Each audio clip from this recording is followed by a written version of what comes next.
asalaamu calaykum waraxmatullaahi wabarakaatu asxaabta ku xidhan janalka mar kale soo dhowaada aad iyo aad u mahadsantihiin maanta waa talaado waana 23 bisha 6 ee juun sanadka 2026 dowladda maraykanka ah ayaa maanta waxa ay ku dhawaaqday dad musuq maasuqay kaararka caafimaadka ah ee Medicare iyo weliba Medicaid waxaana dacwad lagu soo ogay dad gaaraya ilaa iyo 455 qof kuwaasi oo ku eedeysan lacag 6 bilyan ka badan howlgalkan oo hay'ado kala duwan oo heer gobol iyo kuwa federaal ah iska kaashadeen waxaa labadii toddobaad ee la soo dhaafay uu ka socday guud ahaanba gobolada Mareykanka iyo dhulalka kale oo dowladda Mareykanka ay maamusho oo hoos yimaada haddaba dacwadahan yaa ku dhawaaqay maxayse yihiin dadka baxsadka ahaa oo laba toddobaad ka hor FBI-du ay shaacisay oo musuq maasuqa ku eedeysnaa oo wadamo kale laga soo qabtay iyagoo ku dhuumaaleysanaya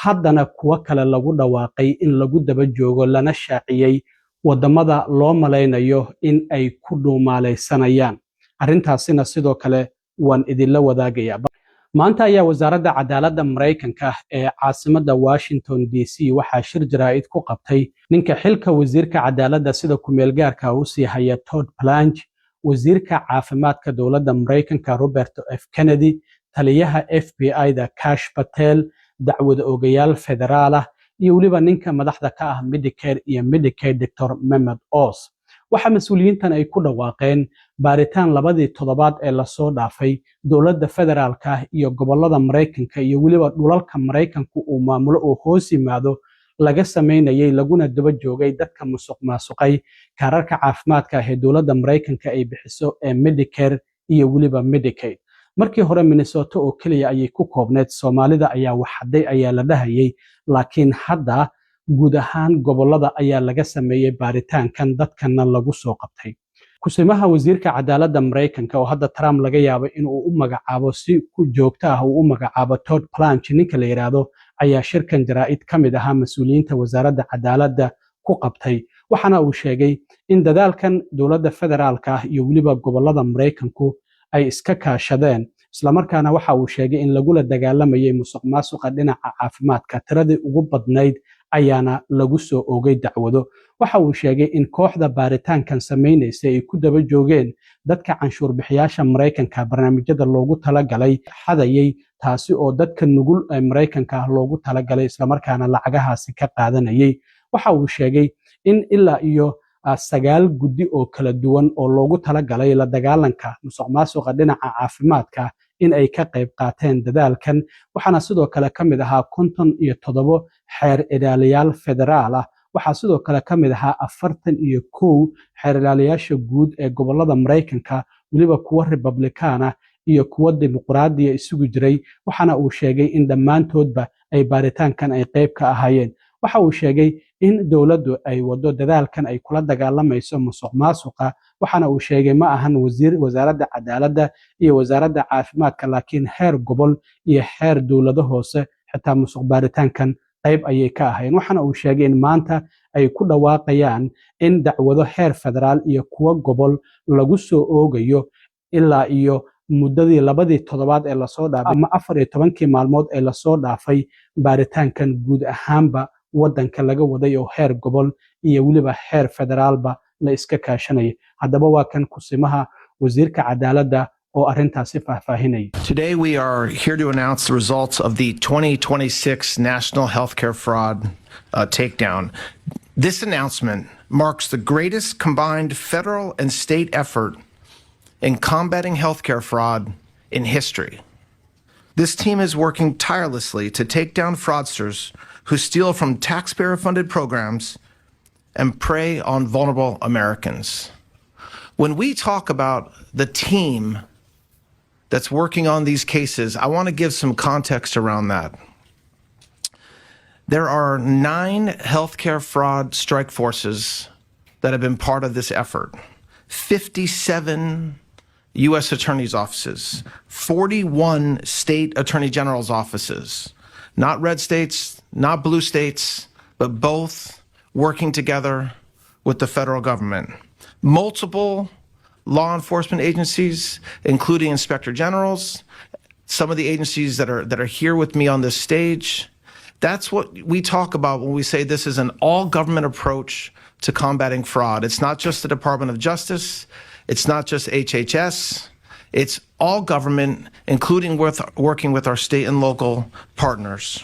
Master Todd Blanche kusimaha wasiirka cadaaladda ee Mareykanka waxa uu sheegay ilaa iyo laga soo bilaabo bishan June 8 in baaritaankaasi lagu soo qabtay dad gaaraya 455 qof oo eedeysanayaal ah isla markaana waxa laga soo qabqabtay ilaa iyo guud ahaanba gobolada Mareykanka iyo dhulalka Mareykanka hoos yimaada Mareykanka waxa jira ilaa iyo 14 deegaan in uu maamulo guud ahaan caalamka laakiin si joogto ah waxa uu maamulaa 5 waxayna kala yihiin American Samoa, Guam, waxa kamid ah the Northern Mariana Islands, Puerto Rico iyo sidoo kalena the US Virgin Islands. intaasi ayaa hadda dadkoodu ay dawladda Mareykanka si toos ah u hoos yimaada marka la yiraahdo siyaasad ahaan iyo waliba dhaqaale ahaan. Marka waxa uu sheegay in gobolada Mareykanka iyo dhulalka Mareykanka uu maamulo laga soo qabtay. Waxa uu sheegay shakhsiyaadkan 455 qof inay ka qayb qaateen musuqmaasuq la xiriiray caafimaadka lacag ka badan 6.5 bilyan oo dollar, milyan ma aha bilyan oo dollar ayay musuqmaasuqeen. waxayna ay waraaqo been u soo tirsadeen Medicaid iyo waliba Medicare iyo waliba Medicaid si ay halkaasi lacagahaasi barnaamijyada caafimaadka loogu talagalay ay musuqmaasuqaan. waxa uu sheegay in uu kamid yahay nin madax ka ahaa mid kamid ah shirkadaha caafimaadka oo Arizona ku nool waxauna lahaa shirkad la yiraahdo Woundcare. ninkaasi kaligii waxa uu musuqmaasuqay oo lala xiriirinayaa 1 bilyan oo dollarka Mareykanka. waxa sidoo kale jira in ay jiraan ilaa iyo 11 eedeysane oo iyaguna ku eedeysan lacag ka badan 2 bilyan oo dollar uu sheegay iyaguna dadka dacwadda lagu soo oogay inay yihiin. waa kan kusimaha wasiirka cadaaladda oo mar kalena arrintaasi faahfaahinay. Today we are announcing federal and state charges, all of which were charged or unsealed at some point over the past 2 weeks, the past 14 days, coordinated nationwide action.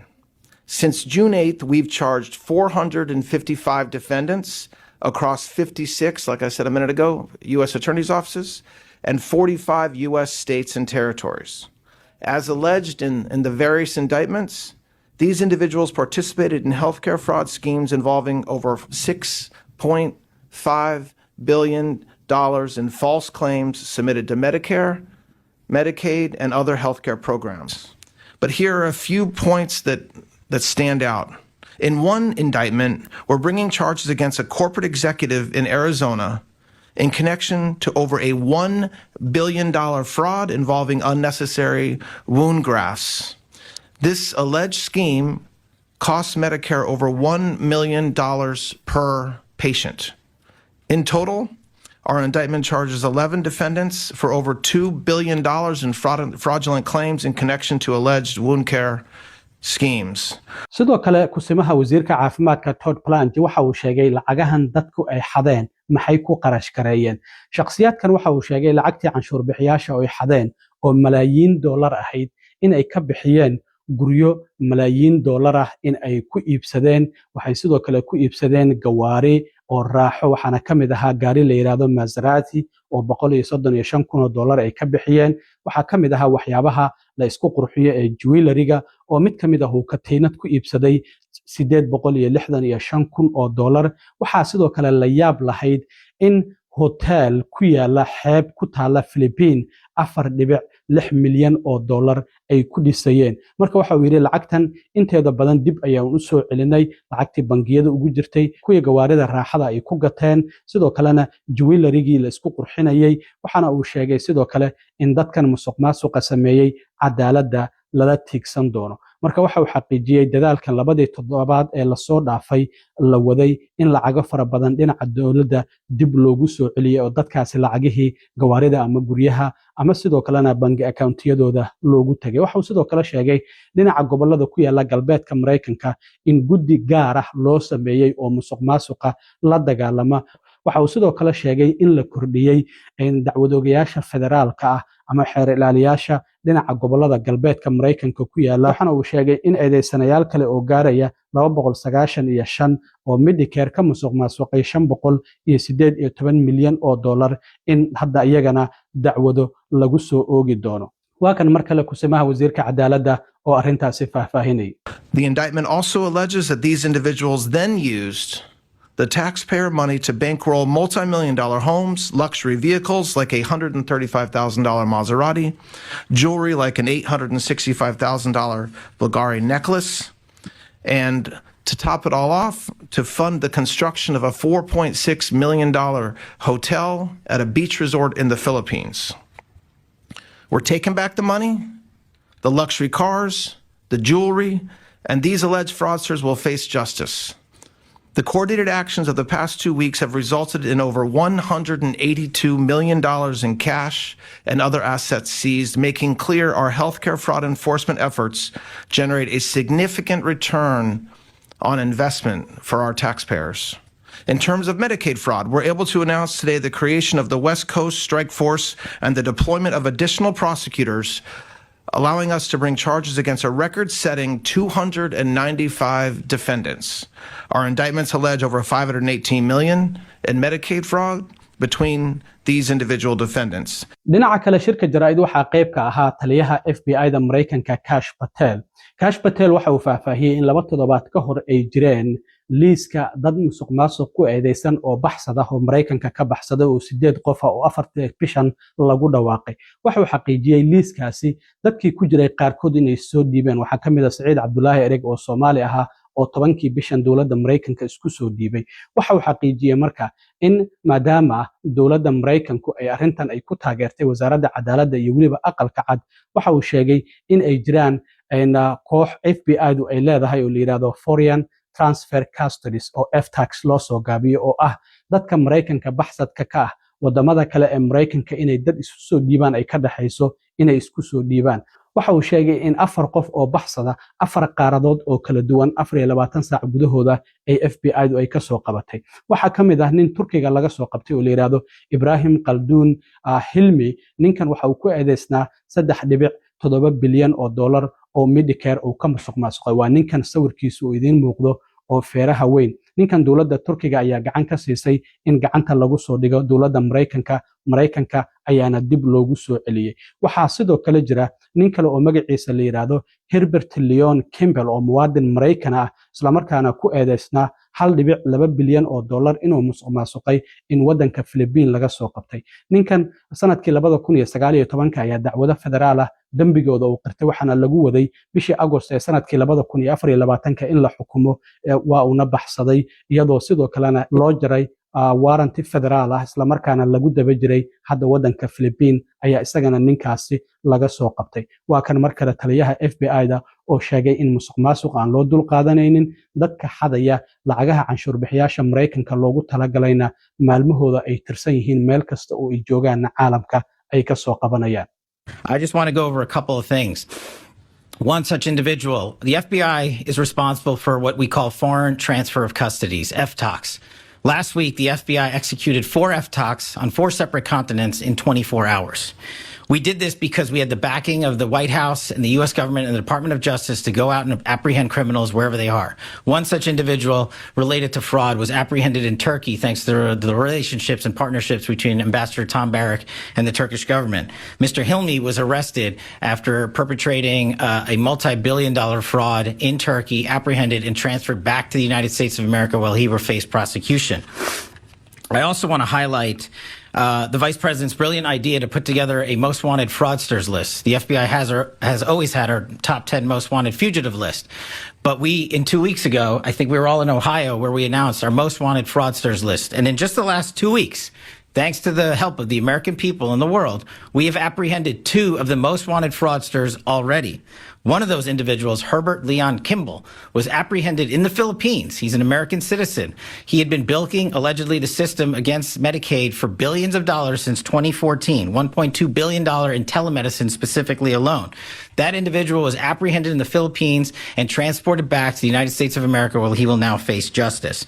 This is the reach of the United States government. This is the reach of this team, the interagency and state and local partners focused on one mission and one mission alone: to combat fraud and make sure the American public's precious taxpayer dollars go where they're supposed to go, to the American people that need them the most, and not to these criminals who are stealing from us day in and day out. Those days are over, and this should showcase to the world the length that we will go as an interagency and as a task force to apprehend and arrest and bring to justice anyone who steals our dollars that are meant for our most vulnerable citizens. taliyaha FBI-da Kash Patel waxa uu sidoo kale shacabka Mareykanka uu ka codsaday iyo weliba kuwa caalamka in laba qof oo baxsada hadda lagu daba joogo isla markaana liiskooda lagu soo dari doono dadka musuqmaasuqa ku eedeysan ee la raadinayo. Waxaa ka mid ah nin la yiraahdo Khalid Satari. Ninkan waxa uu ku eedeysan yahay 547 milyan, waxaana loo maleynayaa inuu ku dhuumaaleysanayo wadanka Isutaga Imaaraadka Carabta. Waxa uu yiri qofkii arka la soo xiriiro 1800 call FBI.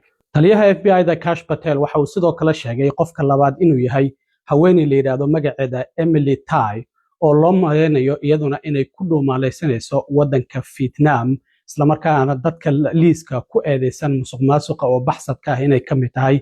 Haddaba waxa uu yiri qofkii arka hala soo xiriiro FBI-da si gacanta loogu soo dhigo. We're also going to ask what we did in Ohio a couple of weeks ago, and we'll circulate it on social media later. We're adding 2 more individuals to the most wanted fraudster list. I said then, and I've said it before, the American people in the world are our best sources of information. There is no such thing as bad information. So if you have any information on Khalid Satari, who is wanted for a $547 million genetic testing scheme and we believe to be hiding in the United Arab Emirates, call 1-800-CALL-FBI, 1-800-CALL-FBI. Let us know. You saw what we did in just 2 weeks by apprehending 2 of the most wanted fraudsters. With your help, we will apprehend the rest of them.